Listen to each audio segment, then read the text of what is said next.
제 목소리가 안 나오는 것 같아요. 대답이 안 나오는데.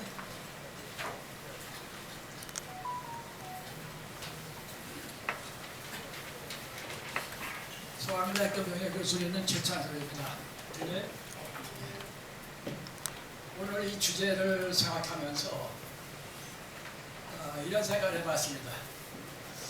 주변에서 저희들 그 원로 교수들이 보이면은 우리 사회가 적어도 아까 다 논리 통해서 상식과 논리가 통하는 사회가 됐으면 좋겠다.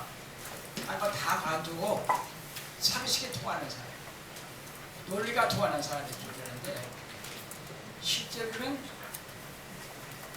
궤변, 억지와 궤변의 세상이 됐다 생각합니다. 우리의 근본인 지금 상권 분립이 다 지금 깨어지고 있고, 요즘 특히 입법부 야당의 독수가 심해지면서 삼권 분립과 여야 견제 기능이라는 것이 무력화되고 있습니다. 이러한 현실적 변화에 대해서 언론의 제 역할과 또한 기능에 대한 회의적인 시각도 대단히 점점 높아지고 있는 현실입니다. 그러다 보니 국민 정서가 차츰 언론으로부터 멀어지다 못해 거의 외면 상태라고 해도 과언이 아닐 정도가 됐다. 국민 다수 국민이 언론이 아닌 일부 이데올로기, 지향성, 소수 언론으로 전락하면서 한쪽에서 결론적으로는 프로페셔널 프라이드를 좀 찾고 싶어요. 그 언론이 갖고 있던 그 자부심이랄까, 금지랄까, 이런 게 어느 죽어 있지 않는가. 그 프라이드를 살릴 수 있는, 그랬으면 좋겠다는 생각을 하면서 어떻게 보면 언론의 사업을 하는 것은 좀 약간 그 일반 사람들에게는 생소한 개념입니다.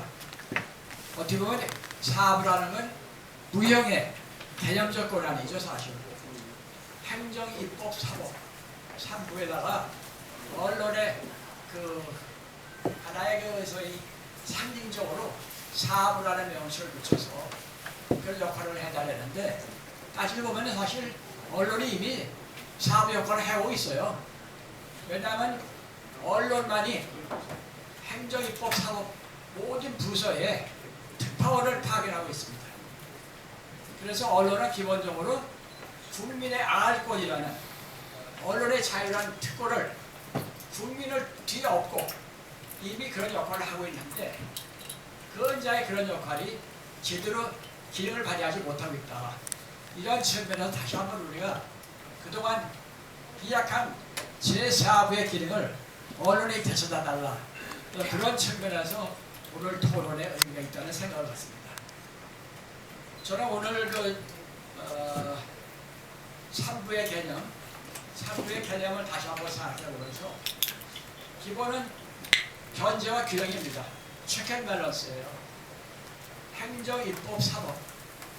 근데 그걸 보면서 어렸을 때부터 우리가 자라면서 가위바위보를 했습니다. 저는 이 가위바위보야말로 정말 애들 같은 소리지만서도 3부의 기능을 제대로 이해하기 가장 좋은 이해라고 봅니다. 아시다시피 잘 알죠, 우리가. 가위바위보를 하면서 세 가지 형태가 나오면 무승부에 꼭 한쪽이 없이 낭자가 나와야만 결론이 나오죠. 너무나 당연한 일이에요. 근데 왜냐? 가위가 볼을 자를 수 있는데 그 연약한 그 보가 가위를 죽일 수 있는, 바위를 보로 쌀 수가 있거든요. 이래서 가위, 바위, 보가 서로 상호 견제 기능을 하면서 우리 어렸을 때부터 별 생각 없이 유치원 때부터 우리는 상권 분립을, 상호 견제 기능을 이런 걸 그냥 생활 속에서 익혀온 거예요. 저는 ABC도 하고 싶어요. X, Y, Z 중요하지만 That's the basic. 기본으로 돌아가자. 가위바위보 가지고는 기본 그 정신을 되살리고 거기서 다시 시작해야 되겠다는 그런 생각을 어린아이처럼 한번 해봤습니다. 견제와 기능. 견제와 기능이 없으면 사건 들리는 게 아무 의미가 없습니다. 그런데 견제와 기능 속에서 기능을 하기 위해서는 majority rules, 다수의 개념이 있죠. 다수와 소수가 다수 쪽을 이뤄줄 수밖에 없어요. 다수의 행포라는 게 아니라 다수가 소수를 끼워낼 수 있는 그러한 아름다운 그러한 여력이 있어야 해요. 상대방을 포용할 수 있는 소수를 끼워낼 수 있는 그러한 힘이 없다면 그 자격이 없다고 생각합니다. 저는 그러한 그 사안 하나의 신뢰가 바로 저는 말레이시아라고 봅니다. 말레이시아가 알다시피 왕조 국가입니다. 근데 그 말레이시아 특징이 뭐냐면은 다수가 어디 이깁니까? 똑같아요.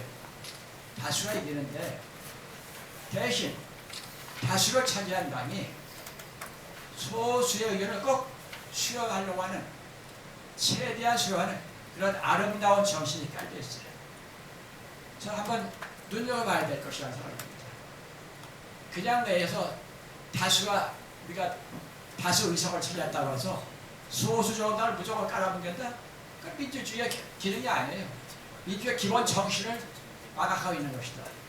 저는 체크 앤 밸런스라는 상호 견제 균형이라는 그 기본을 망각한 민주주의의 기본을 망각한 이런 속에서의 지금 우리가 현실적으로 너무나 괴로워하고 우리 국민 다수의 외면을 당하는 이러한 정치권이라든가 언론이 지금 외면을 당할 수밖에 없는 그러한 현실을 처하고 있는 겁니다. 따라서는 앞으로 우리가 다시 한번 언론의 새로운 기능이 아니라 이미 주어진 기능을 다시 한번 대상임대하면서 우리 뒤에 누가 있느냐? 국민 다수가 있다. 국민 다수의 그 의견을 우리가 보호하기 위해서 언론의 자유가 주어졌고 그러기 위해서 사부의 기능이라는 보이지 않는 무형의 자산을 준 겁니다. 이것을 되살리기 위해서 이미 미디어 연대에서는 오래전에 프로페셔널리즘이라는 언론의 전문직화를 주제로 다룬 적이 있습니다. 다시 한번 되돌아가야 합니다. 그걸 가야 할 길을 가야 한다고 봅니다. 그런 측면에서 우리가 오늘 다시 한번 그 프로페셔널리즘의 그 프로페셔널 프라이드, 언론이 가지고 있는 그 프로페셔널 프라이드를 다시 한번 살려주시기를 간곡히 부탁하면서 이 프로페셔널리즘을 살려면 저는 국민을 넘어야 합니다. 국민을 뒤에 깔아야 합니다. 국민의 말이 힘입니다. 또 언론 존재하는 이유가 뭐냐? 다수 국민의 그 알 권리를 보호해주기 위해서 프리덤 오브 스피치가 주어집니다. 기본으로 돌아가야 합니다. 거창한 논리를 떠나서 기본 권리로 다시 한번 ABC부터 시작하는 그러한 측면에서 우리는 일반 시민이 깨어나야 합니다. 우리 일반 시민은 다시 일깨워주는 그러한 시민교육이 있어야 한다고 봅니다. 그런 측면에서 미디어를 중심으로 한 미디어 리터러시를 많이 얘기를 했습니다. 이제는 미디어 리터러시라는 미디어 한정된 아니라 전체 민주 시민으로서의 새로운 개념, 그러한 교육을 시작해야 합니다. 제일 앞서는 나라가 독일입니다. 그리고 두 번째가 미국입니다. 독일은 의회를 중심으로 해서 민주 시민 교육을 오랜 동안 실시해 왔습니다. 그리고 미국은 시민단체를 중심으로 해서 시민교육을 실시해 왔습니다. 우리나라에도 저도 2012년 10월 29일 날이 마지막으로 국회에다 청원한 날입니다. 오랜 동안 국회의원들을 독일까지 모시고 가기로 했고 현장 실천하고 우리나라에도 민주시민교육이 있어야 되겠습니다. 그래가지고 엄청난 노력을 많이 했습니다.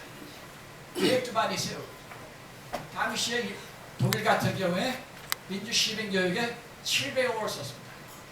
미국 같은 경우 300억. 옛날 얘기입니다. 근데 저하고 함께 민주시민교육을 주장하던 그런 선배들이 또 몇 분 돌아가셨어요.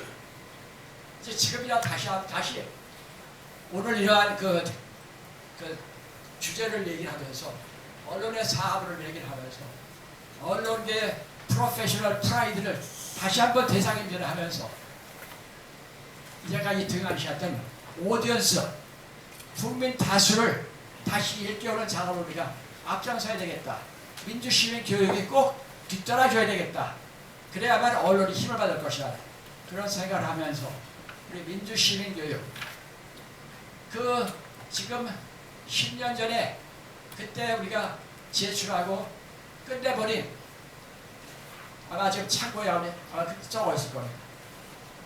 다시 한번 대상을 하면서 그 자료가 다시 살아날 수 있도록 해서 우리 대한민국의 민주시민교육이 이제는 국회가 아니라 우리 국민들이 나서는 이러한 새로운 출발점을 마련했으면 좋겠다.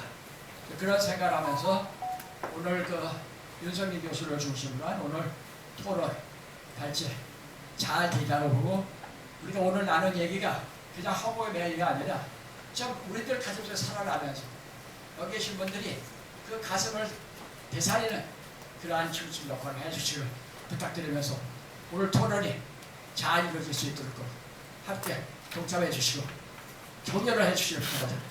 감사합니다.